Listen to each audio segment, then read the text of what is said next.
Hey, American history students, today we're talking about the last American frontier. We're talking about the area that is located out here in the western portion of the United States and the American frontier being pushed more and more in the western direction. I'm going to give you 6 factors that led to that push out west. Here we go.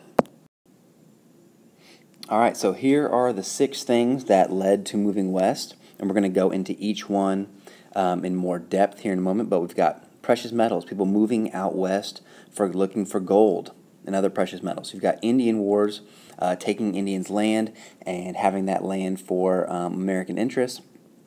Railroads and the push, the new ease of travel. You've got cheap land, and we'll talk about why it's cheap. The cattle industry, people making money raising cattle, ranging cattle, and shipping it back west because of the railroads. And then farming. Farmers can now make money on the Great Plains, and we'll talk about why. Alright, so the lure of precious metals. You've got guys like this moving out west, trying to make it rich, panning for gold, mining for gold, living in camps that look like this, that just spring up overnight. It all starts in the late 1800s because a gold nugget was found near the Klondike River in Alaska. And so this leads to the Klondike Gold Rush. People moving out to the Klondike region of Alaska looking for gold. You have about 100,000 people moving out there in a matter of months. So mining towns that look like this spring up overnight. But as soon as the minerals run out and they're not finding what they want, the towns, they shut down just as quickly as they sprung up.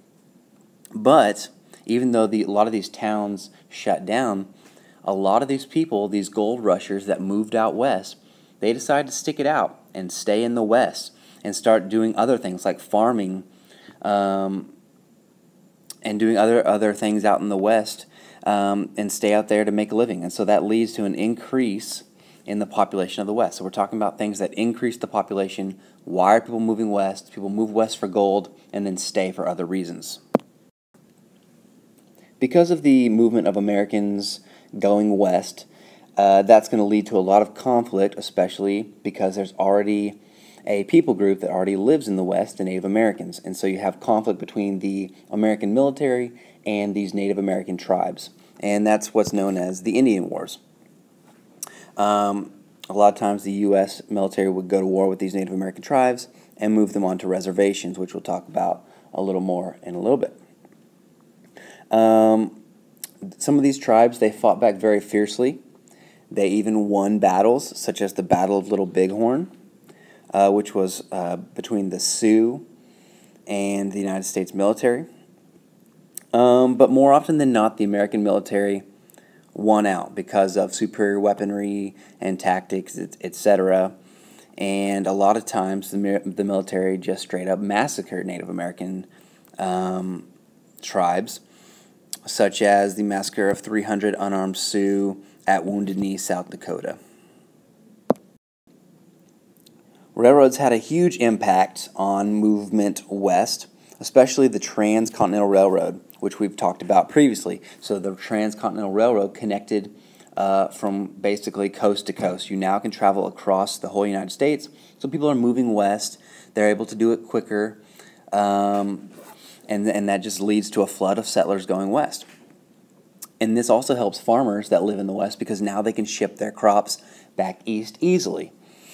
And then you also have these guys called sharpshooters who travel by train out west, and it's kind of like a game or a sport that they go and they hunt buffalo from the trains, and they kill off a ton of buffalo living out on the Great Plains as they're traveling out west by train.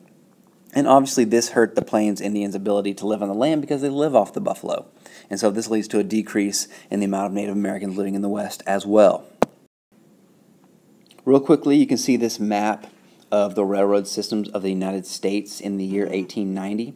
So in the east, we've got tons of railroads. And slowly but surely we're moving out west, and you've got a lot of different routes out west, and so traveling out west just has become easier and easier. And 1890 is a specific year, an important year, because at this year, a lot of historians say that the West is no longer discernible as far as there being a frontier line. So we've basically made it all the way out to the West Coast.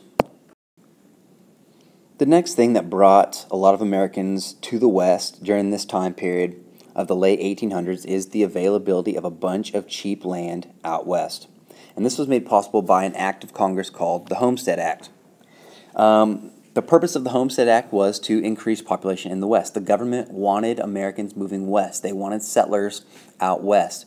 And so they passed the Homestead Act, which gave any citizen, any American citizen, the ability to take control of 160 acres of government-owned land in the West.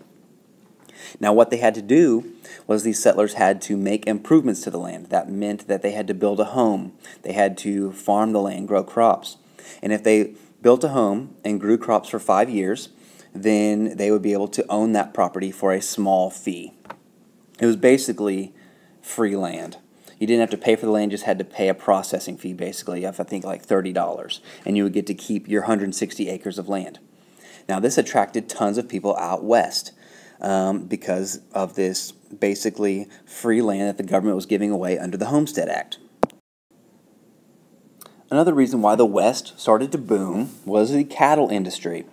So in the year 1865, at the end of the Civil War, there's several million longhorn cattle living wild in the Great Plains, and a lot in Texas as well. And so there were Texans that decided to drive these cattle north up to the rail line up here that ran through Colorado, Kansas, and Missouri, and they would ship them out east.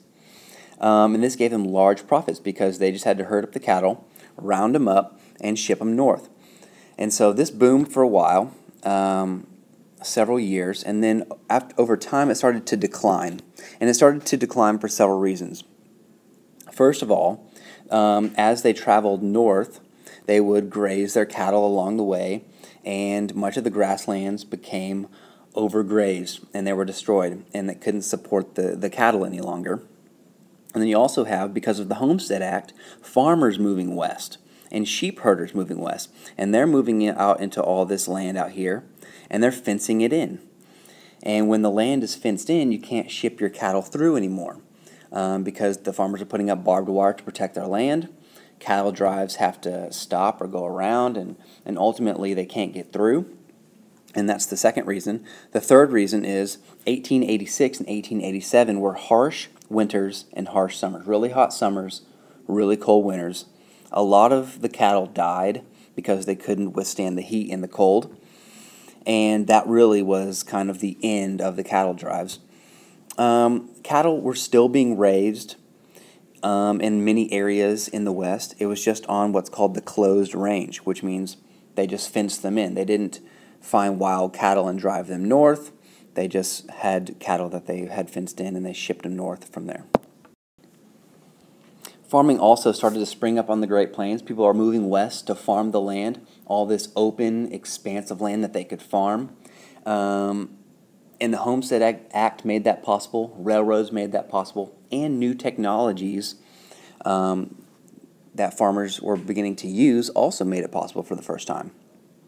So here's the railroad system, the Homestead Act, and tons of land. So farmers get started, but the land on the Great Plains was nothing like the land they were used to out in the east where they were from. There was very little rain, few trees, the soil was tough, temperatures were hot, insects, and they were all by themselves out in the middle of nowhere. So they had to adapt. They built houses that looked like this. This is a sod house. There weren't a lot of trees around, so they couldn't build wooden houses. They had to build houses out of sod, which is they took clumps of soil and grass, and they would build it out of that. They also used barbed wire to keep their animals in and cattle ranchers off their land, which led to the decline of the cattle industry like we just saw. And they had new technologies such as steel plows, new drilling equipment, and windmills to help them farm. Here are those inventions, again, that farmers used in the late 1800s to help farm the Great Plains. So barbed wire was important. Barbed wire was important because they were able to keep animals off their land, keep the cattle drivers off their land. The reaper, this helped them harvest faster And because they could harvest faster, they could obviously harvest more crops, but they could also get their crops harvested before the winter set in and the bad weather set in and destroyed their crops.